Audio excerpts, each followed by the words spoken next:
What's up, guys? How you doing? We're back again with another episode of Joe and Bill.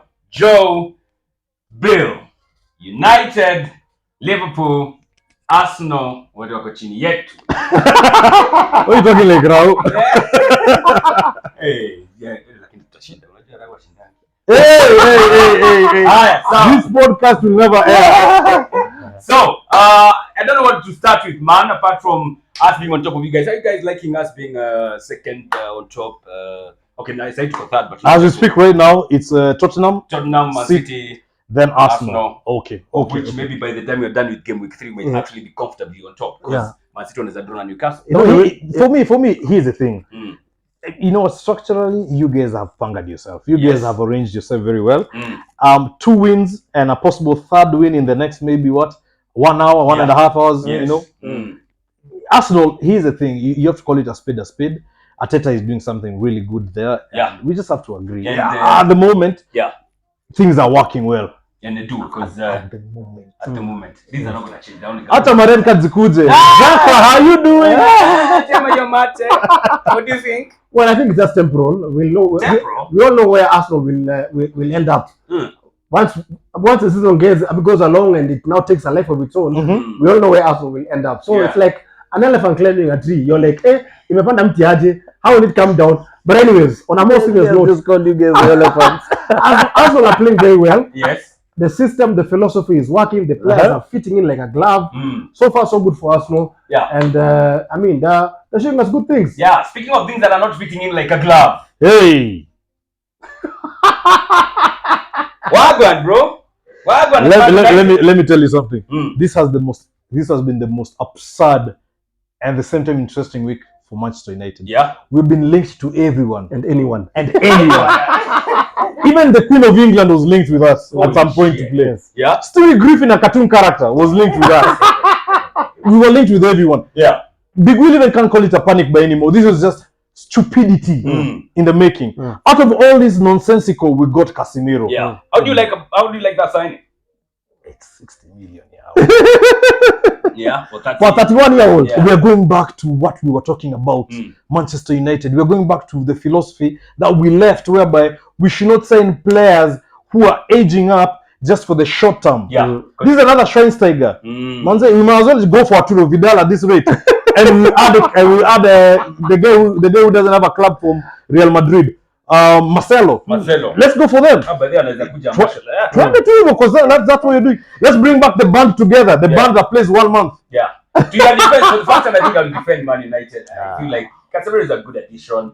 No, he's a good addition, but for the short term. Yeah, short term. Still a mentality of grandiosity, you know, like you have to buy this big name. Yes. If they had brought him 3 years earlier, now you're talking. Nilikuwa nasema like yule mse alishikwa akiwa mwizi alafu anapigwa alafu anapewa energy drink ya kupigwa tena. That's what Glazers are doing Man United, man. Kila time a big player instead of going back to the drawing board and starting from scratch. Because Casemiro, I mean, how many years can he serve them at his best? At his best, maybe another 2 years, 2.5, 3 years at most. Yes. Because at 34, because he's signing how many years? On the 3 years, 3 year deal. Yeah. So clearly they're looking at him until 34. He's 34 years old. Crazy, man. And earning some crazy wages. Nilisikia some crazy ass wages. But no, don't get me wrong. Casemiro is worth his wages. Yes, he's worth. Sawa, the work he puts in. However, the amount. It's just Real Madrid signed him for 6 million shillings. 6 million pounds, sorry. From 6 Porto, million from Porto. 6. We have been sold for, including add-ons and whatever, may even go to 65 million. 70. So that is good business for Real Madrid. They have recouped their money. It is business at the end of the day. Yeah. But my problem is this. Sawa, we have brought in a defensive midfielder. Sawa, who is going to create the deep playing balls from the defensive midfield all the way up if you're going to play counter attack? Because against Liverpool, possession bure. Hakuna. We can't do that. We can't. Madrid, man, it's just crazy. Bossing for 6 years. Wamemtumia amemaliza. Won everything they used to win at Real Madrid. La Liga and then sold for 60. That's a good business. My question is this: before Real bought him for 6 million, who was their defensive midfielder? because he came in as a long-term replacement. We should look at long-term replacements and make the fans understand we're not winning the Premier League this season. Yes. Forget it. There's no Premier League this season. Sawa, we can come close and maybe do cups, Carabao and FA. Yeah. Sawa. Yeah. Europa, we may get semi-finals. Sawa. Yeah. So let's get players who will mold into the system and push the team forward. Also in the long run. We have signed 40 players since 2013. Out of the 40 players, at least 16 have been above 30. It's not a good business, by the way. Thank you. Your strategy Have is been good. above 30. Yeah. The 16. Okay. The other 10, most of them have been below 30, have only been one season wonders. After that, Di Maria was under 20 when we was under 30 when we were signing him. Yeah. He only stayed for a season. Academy. Memphis Depay. Yeah. Ah. Another one, that's it. Anyway. I mean, nilikuwa nakwambia like Casemiro going to Man United, nika venye akina Oscar, you know those Brazilians. Yes, going to China. Yeah, going to China, part of a big ass deal. Go to China and live some crazy wages. Because Casemiro, hata ukiwa Casemiro, umekaa Madrid yote yote, umebeba everything, alafu usikia Madrid unapea like $700,000 a week. Buda unakinga. Manchester United your pocket is sorted. Yeah, it's your own China. Yes. But Casemiro and Man United, I mean, it sort of seem like a match made in heaven because so long we have said Man United should buy a proper DM. A proper DM. Do you think atawasaidia atakaa maybe for a short while? Yeah, I think in the short term, in the long run, I think he'll help them. But the question is, this guy is coming from a different league in Spain, which is slower. England is much more physical, much more intense. Yeah, he's got a very slow turn. So if teams do their videos, and I think analysis of him, they can isolate him and just run past him and dispossess the ball of him and use him as a liability. But as a player, he's good. Whether he's going to fit into the United system is what now I think I need to see. Only time will tell. Yeah. But tell me, telling nowadays, Nini is doing Nini. Liverpool. Drokings. Yeah. Tunataka decay. Drokings. Nani alikuwa anaita Samra jana kwa nini alikuwa anaita artist. Artist could draw 2 years drawing left right and center. If this game was 3-4 months ago, man, I would have even put my feet up, by the way. I would have been so assured. Yeah.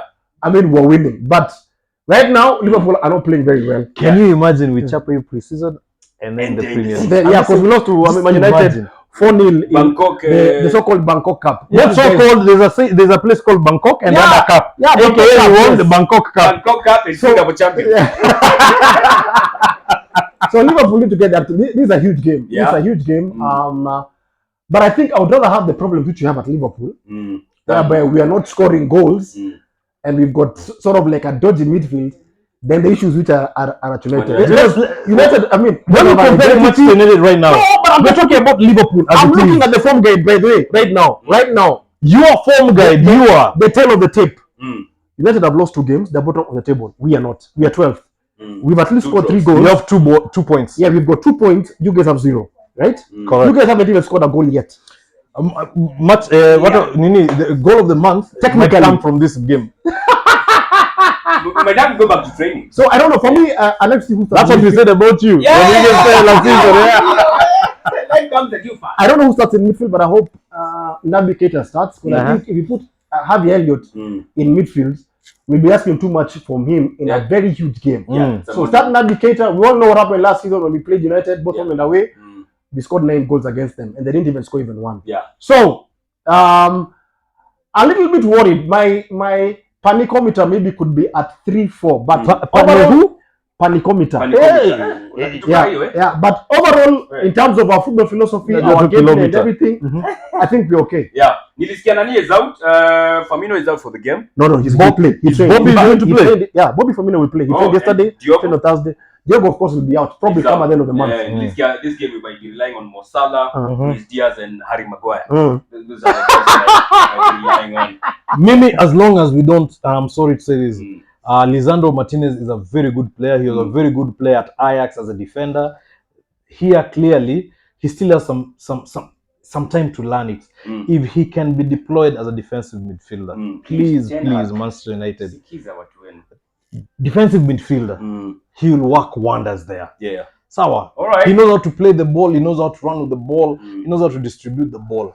Defensive midfielder. If you don't win this game, Joe, first time I think you'll have lost your first 3 games in the league. Is it forever?